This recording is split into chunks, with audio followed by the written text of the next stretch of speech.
Bharatiya Janata party के हमारे जिले के अध्यक्ष, सभी वरिष्ठ पदाधिकारी, भारतीय जनता पार्टी के नेतागण, हमारे दल राष्ट्रीय लोकदल के अध्यक्ष संगठन के सभी मौजूद लोग, कंवर सिंह तंवर जी जो यहाँ एनडीए के प्रत्याशी हैं, इस क्षेत्र में जाने माने उनके काम आपने देखे हैं, जनप्रतिनिधि यहाँ से रहे हैं, दोबारा उन पर विश्वास उनके दल ने, प्रधानमंत्री आदरणीय नरेंद्र मोदी जी ने दोबारा विश्वास जताकर यहाँ भेजा है कि जाओ अमरोहा के जनता से दोबारा मैंडेट लेके आओ। वो भी मंच पे हैं और हमारे सुनील जी जो अभी उत्तर प्रदेश में इन्होंने शपथ ली, मुझे बेहद खुशी है। मोदी नगर क्षेत्र के पतला गांव के मूल निवासी, मोदी नगर किस सीट में आता है लोकसभा में आप जानते हो? बागपत। तो इनका मुझ पे विशेष अधिकार है, मेरा इन पे विशेष अधिकार बनता है। वो मंच पे हैं आदरणीय सुभाष यदुवंशी जी जो विधायक हैं, जिनके साथ मैं दिल्ली से चल कर यहाँ आया हूँ और इस रास्ते में उन्होंने अपने बारे में, अपनी जीवन यात्रा के बारे में और दल में किस समर्पण भाव से ये काम करते हैं, उस सारे बातों पे हमने चर्चा की और बातों से मैंने महसूस किया कि इनके डीएनए में भी किसान और गांव है। साथ ही हमारे क्षेत्र में जनता के बीच रहने वाले सभी जनप्रतिनिधि, विधायकगण और सामने बैठे मेरे आदरणीय बुजुर्ग, नौजवान साथियों, मातृशक्ति, आज ये देश एक विशेष पड़ाव पे है और देश भर में एक अप्रत्याशित राजनीतिक माहौल है। दो बहुमत के साथ दो पूरे टर्म 10 साल देश में सरकार देने के बाद तीसरी बार एनडीए की सरकार, और आप देखिए कि कितना आत्मविश्वास चाहिए कि जो तीसरी बार मैंडेट देश से मांग रहे हो, उन्होंने नारा को कमजोर नहीं दिया है, लक्ष्य कोई छोटा नहीं तय किया, कहा 400 पार। ऐसे सरकार को, देश को नेतृत्व देने वाले आदरणीय प्रधानमंत्री नरेंद्र मोदी जी ने पिछले 10 साल में सब समाज में अपनी पैठ बनाई है और मैंने भी महसूस किया कि गहरा विश्वास, चाहे देश का सबसे गरीब वर्ग हो, चाहे शहर में रह रहे मध्यम वर्ग के लोग हों, सभी वर्गों में, महिला हो, पुरुष हो, बुजुर्ग हो, नौजवान हो, इतनी स्वीकार्यता, इतना विश्वास राजनीतिक क्षेत्र में बहुत कम दिखाई देने को पड़ता है और इस देश के इतिहास में बहुत कम ऐसे लोग उस मुकाम, उस स्तर पे पहुंच पाए हैं और जिन्होंने काम किया। उनमें से एक आज हमारे देश के प्रधानमंत्री हैं और इस बात को कहने में मुझे गर्व होता है और मैं जानता हूं कि अमरोहा के लोगों को बेहद प्रसन्नता और खुशी हुई कि ये वो सरकार है जिसने धरती पुत्र चौधरी चरण सिंह जी को देश में सबसे बड़ा गौरव और सम्मान भारत रत्न देने का काम किया। एक सवाल उठता है, इससे पहले सरकारों ने क्यों नहीं किया?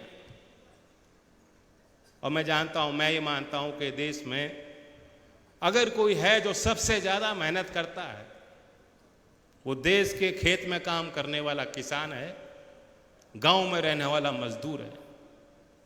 ये जो पुलिसकर्मी यहां खड़े हैं, ये भी गांव से निकले हुए हैं। सरकारी तंत्र में शामिल बहुत अधिकारी, कर्मचारी सब मेहनत करते हैं, इनकी ड्यूटी भी शायद सबसे कठिन है।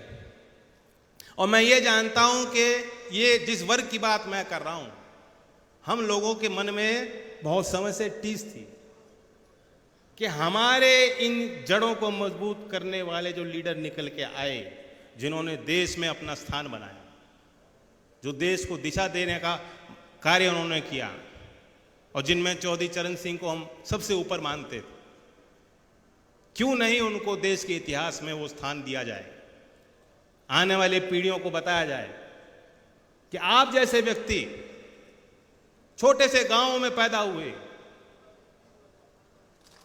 छोटे पाठशालाओं में पढ़कर, पढ़ाई कर कर, वकालत कर कर, आजादी स्वतंत्रता संग्राम में कूद कर, 2.5 साल जेल में रहकर, जब देश आजाद नहीं था, उसकी कल्पना करना, गांव की तस्वीर बदलने की जिन्होंने जद्दोजहद की,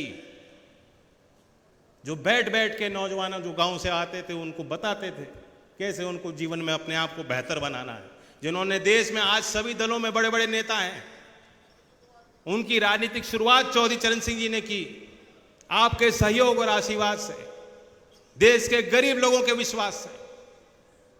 तो मैं जानता हूं कि जब चौधरी चरण सिंह जी को भारत देने का निर्णय भारत सरकार ने लिया, एक आम व्यक्ति देश का, एक मजदूर, एक किसान, उसने ये समझा कि ये मेरा सम्मान, ये मेरा सम्मान रख रही है सरकार, और ऐसे माहौल में मैं आपके बीच आया हूं।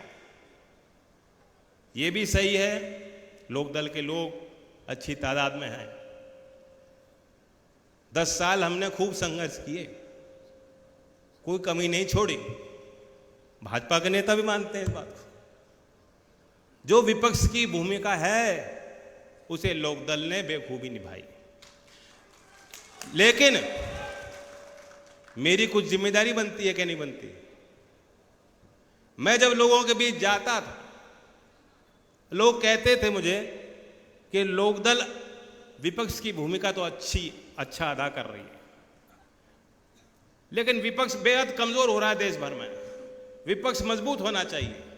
तो मैंने मन ही मन सोचा, ये जो लोग जिनसे मैं बात कर रहा हूं, ये चाह रहे हैं विपक्ष मजबूत होना चाहिए और हम लोग हमेशा विपक्ष में रहने चाहिए।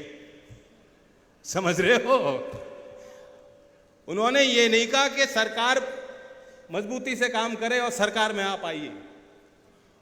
विपक्षी पार्टियों को जो सपोर्टर और वोटर है, जो धरातल पे रहता है, वो कहता था साहब तुम लोग और मेहनत करो ताकि विपक्ष मजबूत हो जाए। लेकिन किसान की अगली कौम, अगली पीढ़ी, उनकी सिर्फ ये जिम्मेदारी नहीं है कि वो सड़क पे बैठे और आंदोलन करेंगे और सवाल करेंगे। वो फैसले भी ले सकता है किसान। सरकारी दफ्तर में बैठने लायक है किसान का बेटा। देश के राजनीतिक गद्दी में विराजमान होकर देश को दिशा देने का काम किसान कर सकता है। और जो काम पहले चौधरी चरण सिंह जी ने खुद किया, इतने बेहतरीन शासक के तौर पे उनको देखना हमें चाहिए। ये तो सब लोग जानते हैं कि चौधरी चरण सिंह जी किसानों के लिए, गांव के लिए बहुत कुछ करते थे और उन्होंने किया। और उन्होंने जो नारा दिया था कि देश की खुशहाली का रास्ता खेत और खलियान से होकर गुजरता है, उसकी गूंज आज भी प्रत्येक राजनीतिक मंच से वो बात रखी जाती है और उसकी गूंज का प्रभाव गांव-गांव तक जाता है। लेकिन चौधरी साहब का प्रभाव हमारे जीवन के आज भी हर क्षेत्र में आपको दिखाई पड़ता है। नाबार्ड की स्थापना उन्होंने की। मैं पुलिस कर्मियों की बात कर रहा था।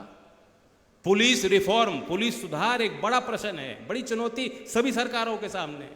देश में पहला राष्ट्रीय पुलिस आयोग का गठन जब चौधरी साहब गृह मंत्री थे तब हुआ। पंचायती राज मंत्रालय कोई था ही नहीं। आप जहां जहां सोचेंगे, जहां जहां देखेंगे, वहां आपको पता लगेगा कि यहां शुरुआत, इस जो विजन है जो आज हमें दिखाई दे रहा है, वो बीज रखने का काम उस समय हुआ। चौधरी साहब बड़े उद्योगों के खिलाफ जरूर थे। वो नहीं चाहते थे कि देश की बागडोर चंद लोगों और घरानों के इर्द गिर्द रहे। वो चाहते थे देश की बागडोर गांव में जो काम करता है, जो मेहनत करता है, उसके हाथ में होनी चाहिए। वे कुटीर उद्योग की वकालत करते थे। अब वो कुटीर उद्योग की जो परिभाषा उस समय गांव देहात के काम की जो परिभाषा वो करते थे, आज के मॉडर्न युग में आप देखेंगे क्या है, MSME, micro small medium enterprise जिसे कहते हैं, छोटे उद्योग। आज रोजगार सृजन के क्षेत्र में रोजगार देने का जब मौका आता है, जब ये सवाल उठता है कि बेरोजगारी, इस चुनौती से कैसे पार पड़ेंगे हम लोग, तो जितने छोटे काम, छोटे व्यापार, छोटे कारखाने, छोटे उद्योग को आप बढ़ावा दोगे, सबसे ज्यादा रोजगार वहीं पैदा होगा। अब AI का जमाना है, बिग टेक्नोलॉजी आ गई। ऐसे जमाने में जब विदेशों से निवेश होता है, पूंजी निवेश, और जो घरेलू जो उत्पाद करने वाले जो कंपनियां होती हैं, सब धराशायी हो रही हैं के बाद एक, उन सबको खरीदा जा रहा है। ऐसे समय पे हमें याद करना चाहिए कि उस समय, उस दौर में चौधरी साहब कहते कुटीर उद्योग, और आज इस देश की वास्तविकता है कि 10 साल में आज जो सरकार चल रही है, ये उनका प्राथमिकता ये रही है कि MSME को हम बढ़ावा कैसे दें। और मैं आपको आंकड़ा देता हूं कि 2014 में MSME का जो बजट था मंत्रालय का, वो 3,300 करोड़ था, और 2023-24 का केंद्र सरकार का जो बजट अभी हुआ है, उसमें वही आंकड़ा 22,138 करोड़ तक चला गया। ये देश में 6.5 करोड़ ऐसे कंपनियां हैं, उद्योग हैं जो MSME कहलाई जाती हैं, 6.5 करोड़। उसमें से आधे से ज्यादा गांव देहात में हैं। अकेला उत्तर प्रदेश में 96 लाख MSME हैं, छोटे काम, छोटे उद्योग। और मैं ये मानता हूं कि लोकदल की भी यही सोच है। हम लोग NDA में अब आ गए हैं और सरकार आपके आशीर्वाद से बनेगी, तो उन्हीं छोटे कारखाने चलाने वाले लोग और जो उनमें काम कर रहे हैं, जो कामगार, उनके हितों के लिए, जो मजदूरी कर रहे हैं उनके हितों के लिए, उनको संरक्षित रखने के लिए और उनको बढ़ावा देने के लिए और महत्वपूर्ण पहल और काम हम लोग मिलकर करेंगे। और मेरे दिल में भी है और मेरे रगों में भी है, तो वो है किसान। क्योंकि मैं जानता हूं कि लोकदल उन्हीं के लिए बनाया गया है। मैं देख रहा हूं ये जो खेत हैं, गन्ने का फसल यहां खड़ी है अभी जो देश में नारा चल रहा है राजनीतिक, क्या है, अब की बार 400 पार, इस पे भी तो लागू होगा।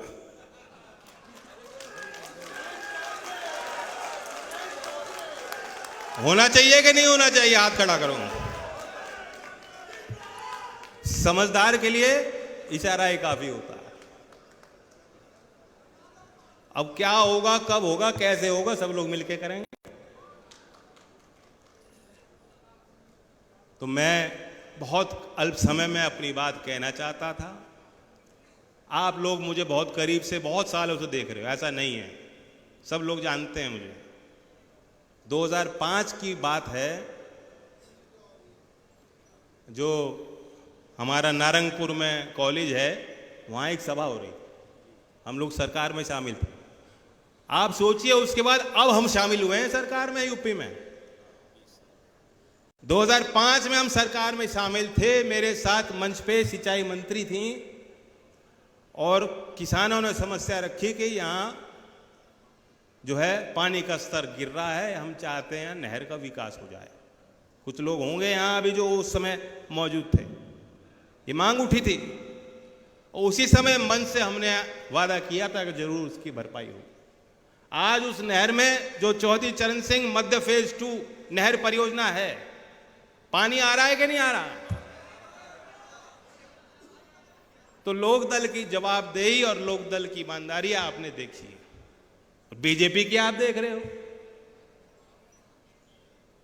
प्रधानमंत्री जी जो बात कहते हैं, पहले लोगों को समझ में नहीं आती, और बाद में जब तस्वीर हकीकत में बदलती है तो लोग कहते हैं वाकई। एक तरफ विपक्ष ये फैसला कर रहा है कि बंटवारे कैसे होंगे, और दूसरी तरफ कार्य पद्धति को आप देखेंगे तो चर्चाएं हैं और रणनीति बनाई जा रही है कि 25 साल बाद देश का स्वरूप क्या होगा। चौधरी चरण सिंह की कार्य पद्धति भी यही होती थी। वो कहते थे आगे क्या होगा, भविष्य में क्या होगा। और जो नेता भविष्य की चिंता नहीं करता, सिर्फ मैं, मेरा परिवार, मेरी पार्टी, मेरा चुनाव, मेरा वोटर, जो नेता यहां तक सीमित रह जाता है, अतीत कितना ही शानदार है उस नेता दल का क्यों ना हो, भविष्य वहीं समाप्त हो जाता है। ये इशारा भी समझ लीजिएगा, जिनको छोड़ के हम लोग आए हैं उनके लिए इशारा हो रहा है। पीडीए उठाए फिर रहे हैं। अगर वह कहते हैं कि हम किसान और मजदूर और नौजवान और महिला के सम्मान के लिए अलायंस बनाएंगे, और अगर उसमें अनुसूचित जात के नेताओं को और कार्यकर्ताओं को स्थान देते, तो हम शायद उनको छोड़ के यहां इस मंच पे नहीं होते। जिस ईमानदारी से मैं बात कह रहा हूं, कोई नहीं कहेगा। अलायंस होते हैं, टूटते हैं, पहले भी हमने किए हैं, और बाद में कारण नहीं बताए जाते। और कारण मैंने आपको बताया, क्योंकि ये जो मजमा है ये कोई आम सभा नहीं है। कौन है मेरा परिवार? ये आप लोग हैं, और लोक दल ने और हम लोगों ने आपके सहयोग से किया है। बागपत का क्षेत्र जिसकी जिक्र मैं कर रहा था, सुनील जी जानते हैं, 1937 से शायद पहला चुनाव है जो चौधरी चरण सिंह जी के परिवार से कोई चुनाव नहीं लड़ रहा। 1937 से लेकर अब तक बागपत के क्षेत्र पे आप सोच सकते हो मुझ पे कितना दबाव था कि चुनाव लड़िए, और हमने वहां से डॉक्टर राजकुमार सांगवान जी को प्रत्याशी बनाया है, जो 1980 में माया त्यागी कांड में जेल गए थे। और जब वो चुनाव का अपना नामांकन भरेंगे तो आप देख लेना। मैं तो नहीं जानता, ना मैंने उनसे पूछा, लेकिन मेरे समझ में उनके बैंक के खाते में भी 400-500 रुपए होंगे, उससे ज्यादा कोई उनकी ना गांव में संपत्ति, ना उन्होंने 40-50 साल राजनीति करके कुछ हासिल किया अपने लिए। तो जो दल ऐसे कार्यकर्ताओं को बढ़ाती और सम्मान करती है, ऐसे दल के सभी सदस्यों को मैं कहना चाहता हूं, आप चाहते और चाह सकते थे कि मैं भी यहां चुनाव लड़ूं, लेकिन कंवर सिंह तंवर जी और मुझ में कोई फर्क मत मानिएगा। ये भारतीय जनता पार्टी की तरफ से उम्मीदवार हैं। इनका सिंबल 26 तारीख में आप जानते हो, कमल का फूल, वानल हैंडपंप मत ढूंढना। क्या है सिंबल? सब जानते हैं, पूरा देश जानता, देश क्या विदेश जान गया। तो कंवर सिंह तंवर जी बीजेपी के उम्मीदवार हैं, एनडीए के उम्मीदवार हैं, लेकिन लोकदल वालों को खास तौर से कह रहा हूं, और ये भी सुन रहे हैं कि हम इन्हें लोकदल का, राष्ट्रीय लोकदल का एमपी मानेंगे। ठीक है ना? किसी को दिक्कत तो नहीं इस बात से?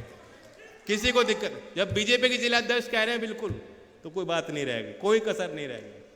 तो अपना एमपी बनाइए, कुछ मेरे हाथ में भी मजबूती दीजिए। हम लोग ईमानदारी से काम करते हैं, जहां जिसके साथ रहते हैं, आज तक ईमानदारी के साथ कार्य किया, और आज एनडीए में जाने का कुछ आपके लिए अच्छा सोच के हमने निर्णय लिया है कि देश के लिए विकसित भारत के नारे को आगे बढ़ाने के लिए हम एनडीए में आए। तो मेरी बात का आप ध्यान दे के, जो आज मैंने कही है, ये सोच के कि हम जयंत को ही वोट दे रहे हैं, 26 तारीख में ईवीएम को भर के दिल्ली तक इन्हें पहुंचाइए। धन्यवाद। जय हिंद, जय भारत। आदरणीय गोस्वामी जी से अनुरोध